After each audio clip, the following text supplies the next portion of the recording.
Hey everybody, and welcome to Bright Founders Talk at Temi. Temi is an international software development company that designs, builds, and delivers software for sustainable businesses and promising startups.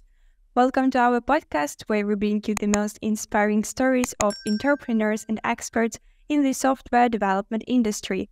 Each week, we interview successful leaders who share their unique journeys and valuable insights. Our today's guest speaker is Ethan Fraenkel, who is co-founder and CEO at ProGrad, and who is willing to tell his insights and experience in entrepreneurship. Hello, Ethan. How are you doing? Hi, thank you very much for having me today on the podcast. I'm really excited to be here and I'm doing very well. What about yourself? I'm good too. That's cool that you've made time to join us today, and we can't wait you to share your, as I said in the beginning, insights and stories, entrepreneurial stories about ProGrad and just about yourself. But first of all, I like to begin with some kind of question. Let's call them ice-breaking questions. I believe that, first of all, beside the titles of co-founder and CEO, you are the person who has some hobbies and just ordinary day-to-day life. And so my first question will be creative. So if ProGrad were a superhero, what would be its superpower and mission in the world of finance? So that's a very good question. And I'd say if a ProGrad were to be a superhero, the superpower that I'd probably be wanting to have is being able to do good. So to do good to help people in the world. So in different ways. So whether it's like helping people that are struggling to meet month end, whether it's helping young people that need to understand a bit more before making certain important decisions. So really being able to teach and to bring a lot of knowledge to people without putting the effort into it. And really, I think that would be a really cool superpower that we could have, is really basically bring a lot of knowledge into people's brain and so that people could make the right decisions for them rather than getting themselves into things with big consequences that they couldn't foresee ahead of time. Nice. Because when I used to be a student, I always thought about such kind of equipment which can just easily transfer all of the information in my brain. I believe Wouldn't that be an amazing startup, huh? That would be an amazing startup. I'd pay a lot of money for this. Definitely. The second question, imagine you have a magic wand that could instantly solve one major financial problem faced by young people today. What problem would you choose to solve and why? So I'd say probably everything around like debt, the debt crisis, and this basically entails a few different points. So if we unpack it, so I'd say that young people getting themselves into debt, again, without really understanding the consequences of it. There is a lot of issues around student debt. And although I'm not an advocate to remove every sort of debt, because I still believe like it does a lot of good, that's like one of the major components to growth in society. So I really do believe in that and its principles. But I just believe that young people are often served with the wrong types of debt in a wrong way. And I'd say partially stems also from the fact that young people don't have a credit score or have a very bad credit score. And this really impacts their ability to get debt at a sustainable rate. And so I'd say this would be a really big nut to crack. And in essence, helping young people around that, helping them achieve like a good credit score, helping them understand that better, helping them access the right type of debt at the right point in time. So we work with a bunch of partners at ProGrad that allow young people to build their credit score, to get debt at better rates, etc. But I still believe that the issue is so vast in the world, and I'm just speaking about the UK now, but like UK is already so vast. So let me know, like, in the world how big this issue is. We've seen it in the US as well with student debt crisis and all of these things. So I just believe there's a lot of work to be done in that space, and I'd love to be able to solve this. I see that helping people is really crucial for you. It's like an important topic. And so what motivated you to focus on helping young people specifically? And Would you believe it's crucial for them to have access to financial products and understanding the credit? You've already mentioned these. But I'd say the reason initially ProGrad stems from the fact that like my co-founder Marco and I were struggling to access our right financial debts and our financial products when we were in our last year of undergraduate degree. So we both applied for a master's in the UK, and we both looking at how are we going to finance this degree, this master's degree, and both struggling to really understand, access the right type of products. And this, in essence, left us with the idea of like, let's build something. We need to build something like this that can help young people as well, so that young people in the future won't be struggling with this as much. And so that's really why this idea of helping is core to our mission and core to what we want to do at ProGrad and core to helping young people in essence. But then, yeah, in terms of that, as I said, I really believe that that's a key component. Without that, most things in our society, in my opinion, would probably not be possible, because that fuels growth, that fuels a lot of good things. However, obviously, everything needs to be taken with some like caveats, because that in the wrong ways can lead to big disasters. We've seen it with the financial crisis in 2008, where everything collapsed, or like a lot collapsed because of debt that was done in wrong ways. So I do believe that that is key to a lot of things in society, but needs to be done in the right ways with the right precautions. And your personal path, are you a self-learner? So you were making a lot of mistakes. Let's say it's obvious when you are building something, especially company, you are making a lot of mistakes. Or what role did mentorship, a guidance of someone else from others, play in shaping your entrepreneurial mindset and approach? Maybe you have some kind of idol. So I think definitely, So used to work actually for a company I cut over, and actually wearing their t-shirt today. So I used to work for them, and so they're a company that I joined at seed stage when we were like 25 employees, and I left post Series B when they had grown to give or take 180 plus employees, give or take. And I think they taught me the grading, like learning from the founders, learning from the other employees, learning on things to do, not to do, etc. And I really admire this company massively, the way they work, their work ethics, the idea of like employees coming up and turning up to their work and being extremely happy about working in this environment. So that's something that like taught me a lot for ProGrad today. I'd say also very fortunately we had a few people from our country that invested in ProGrad. So some people from the board, all the way to like one of the co-founders and some of the other employees that were initial employees. And so this really helped us massively in terms of guidance and mentorship to avoid some mistakes, to understand certain things ahead of time from people who in a way have been there, done that kind of a situation. But I think, as you probably also agree with me, you're about to make a million mistakes, Like, no matter how many, you could have the best mentors, you can have the best people helping you, advising you, you're about to make some mistakes, because every journey is unique. And like, I like to see it in a way as when you travel. If you travel to a specific country, you'll ask from a friend, like family, like whoever, like some relatives, for like advice, people who've been there. But at the end of the day, it's your journey. You will be doing certain things that they haven't done on their travel. You won't be doing certain things that they have been doing. And like, there is no right or wrong. Like, there might be a bit of right and wrong, but as a general thing, there's a lot of things that you need to discover. It's your journey. You can avoid some of the big mistakes and things not to do. But then like on a day-to-day, like, at the end of the day, it's an advisor and a mentor. It's not someone that's there for the day-to-day decision that will like, hold your hand and guide you through the process of every single thing. Because it's your business, it's your baby, and you want to deal with it, you want to deal with what you believe is best for it. So I'd say like, mentorship and getting advice is extremely important. However, don't be afraid to make those mistakes, because you're bound to make them. Like, if you don't want to make mistakes, don't get yourself into entrepreneurship, because it's not going to happen. Like, you're going to make mistakes, like, you're potentially going to fail your business once, twice, 3 times. Yes. You're just going to keep going. And then it's very important to probably also give back to society.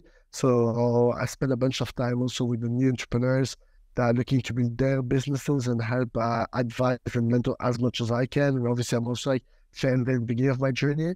I want to help give back to people as much as I've been given to. And this positive experience in your previous company of networking, did it help you to build partnerships with 50 plus lenders for the ProGrad marketplace? Or were there any unique strategies or approaches you employed? I'd say a combination of both. So we definitely got introduced to some interesting people off the back of working at Kato. We got some good intros just generally, whether on the fundraising, whether on our client side of things. So even the reputation of working with some clients and telling them, oh, I was an employee, newly employed at Kato. They loved it because Kato has such a great reputation. So that was really good. And then also on top of this, I think again, because every company is so unique, you have to have your own strategy, always of tackling those issues and try to acquire those businesses and those partnerships. So I did it also through basically some of the usual sales processes that we've put in place. And so I'd say a good combination. It's mainly us doing it because again, it's our business. We are the ones that have to focus on this. They have to focus on their own thing. Obviously, whenever they can, they'll always be happy to make an introduction. And continuing this topic regarding networking and people and culture, company culture. So how did you manage to build this team of financial services experts and passionate problem solvers? Because we all know that the company is the people. It's the first of all. How did you manage? What qualities were you looking for in potential team members? I'd say one thing, as one of our former employees once told us, I think the good thing is to always, as a founder, be the qualified idiot in a room. And what I mean by this is you want to surround yourself with people that are better than you in what they do. So I'll give you an example. Marketing, you want to have a marketing person that's better than you. And you want to be the qualified idiot in the room. Meaning you're qualified to be in the room because you have a basic understanding and you're learning. But you're the idiot compared to your marketing person or your marketing team or the people in the room. So you're qualified to be there, but you're definitely not the expert. And I'd say as a founder, you probably have a more holistic view as well of what's going on across everything. So I'm obviously involved a bit with everything. So I'll catch up with the marketing team, with the product team, with my co-founder regularly, etc. And so have a good understanding of what's going on in general. But if we dive into the very deep specifics of marketing, our marketing lead is a million times better than I would ever be at marketing. And so I'm qualified to be in the room because I can probably help with what's happening on the business in other directions. But she would be a million times better than me in telling me what we need to do as a plan, how we're going to execute on this marketing strategy, etc. So I'd say this is really the way I look at it. So surround yourself with people that are much smarter than you and be the qualified in the room. Nice. I've never heard regarding this term, qualified idiots in the room. Okay, so coming back to all of the times during growing the ProGrad and launching your company, can you describe a moment or achievement that made you realize that the impact and success you achieved as an entrepreneur? So I'd say for me, the impact, I will bring two quick stories that are important to me that I'll probably remember for a very long time. So one time we did a giveaway with ProGrad, and I believe we had a giveaway of around £500, give or take. And when we emailed the winner of the giveaway, she messaged us back saying, "Guys, you don't understand how much of a help this will be to me.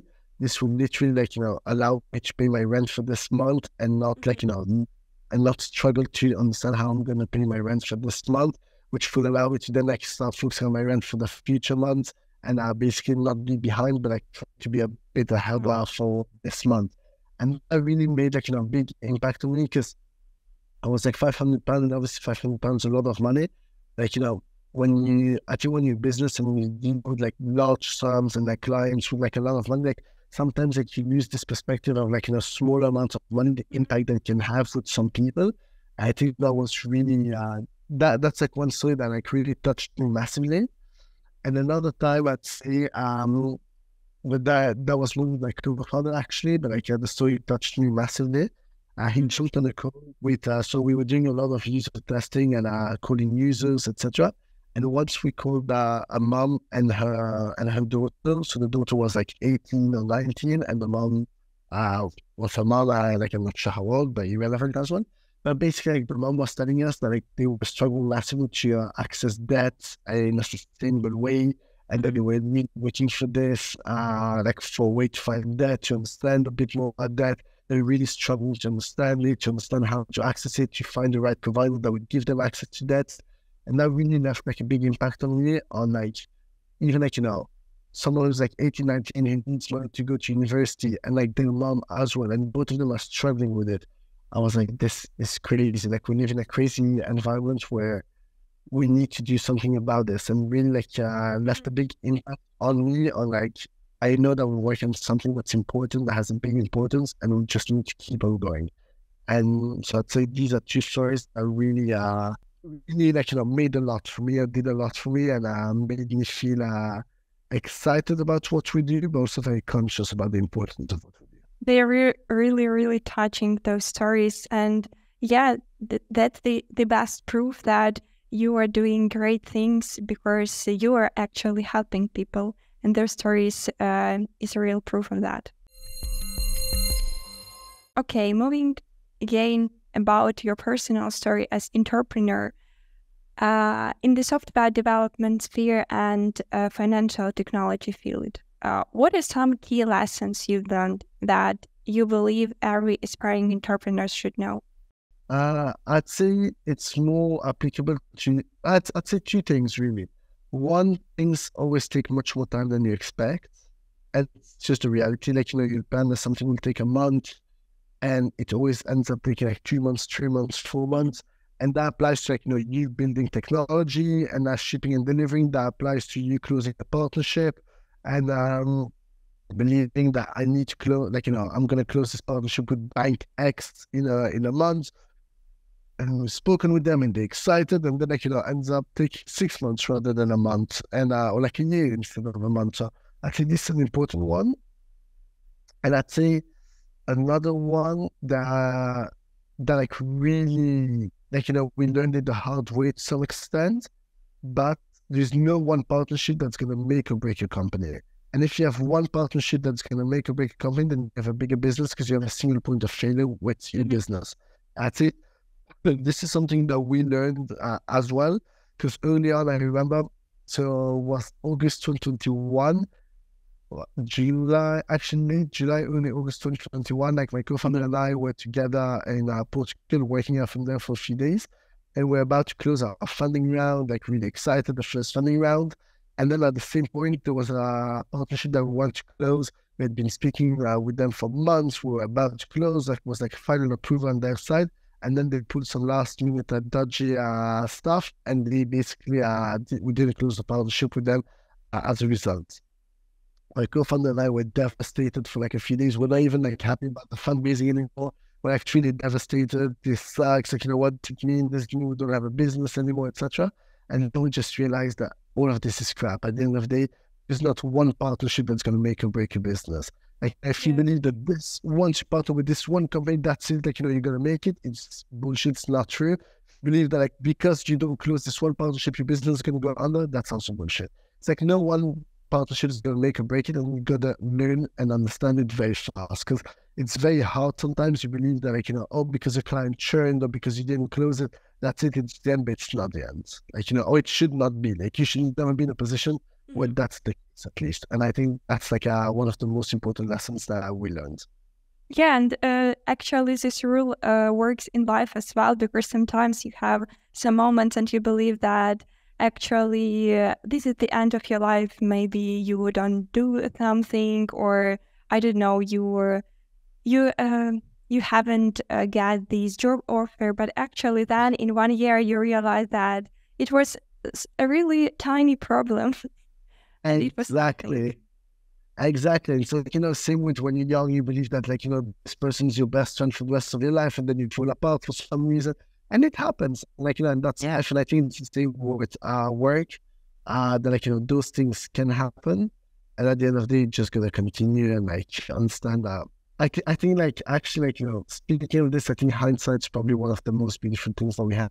Because in hindsight, you realize, like, what I know today, like, how things were done, like, what I believe then, what I know today, and things are just so much better. Yeah. Yeah, definitely. Coming back to, let's say, innovations and this topic, because you're a fintech company, how do you approach innovation and staying ahead of the curve in a rapidly evolving industry?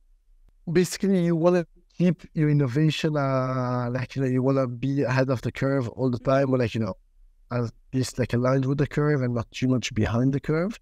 I think it's really difficult also because we're in an era where there are new companies coming out every day with crazy cool and impressive technology. OpenAI, an example with ChatGPT, and all of these things that really shake the world in ways that we cannot even start to cope and understand. But I would say that for us to stay ahead of the curve, it's just trying a lot of things. I think we need to try a lot of things all the time. So there are different ways you need to understand what your customers want. You need to be able to deliver it quickly enough and with the latest technologies always. And I think that's probably one of the roles of co-founders. A person, one of my mentors actually once told me or gave me a good story about this. It's imagine you're walking through a bunch of trees, through the woods. And as an employee, very often you see the next tree ahead of you, and it's really important, and that's the next challenge, the next thing you want to be innovative with. But as a founder, as a co-founder, you need to be able to zoom out and look at all the trees ahead of you, on top of being able to look at the tree that's just in front of you. And you need to be able to have both, both these views, which means that you know where your competitors are. And one of my investors that I really value told me, with his business, he was always keeping his competitors on the rear mirror. Meaning you kind of know what they're doing, but you don't do your business based on what they're doing. So you know what's happening with them.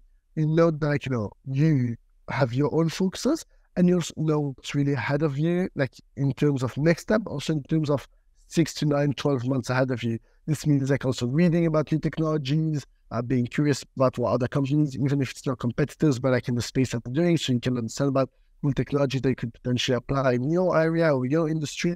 And so all of this is really key in order to try and stay ahead of innovation. But the most important is to execute quickly. Just execute fast. Don't wait until something is really done and perfect, etc. I think as the founder of LinkedIn once said, if you delivering or you launching your project and or your product and you're not embarrassed by it, means you've launched too late. You just gotta launch it, do mistakes, and just adapt and course correct. Yes, I believe that the best advice is to take your time and just don't be in a hurry for top-notch things because you won't be the first in every sphere.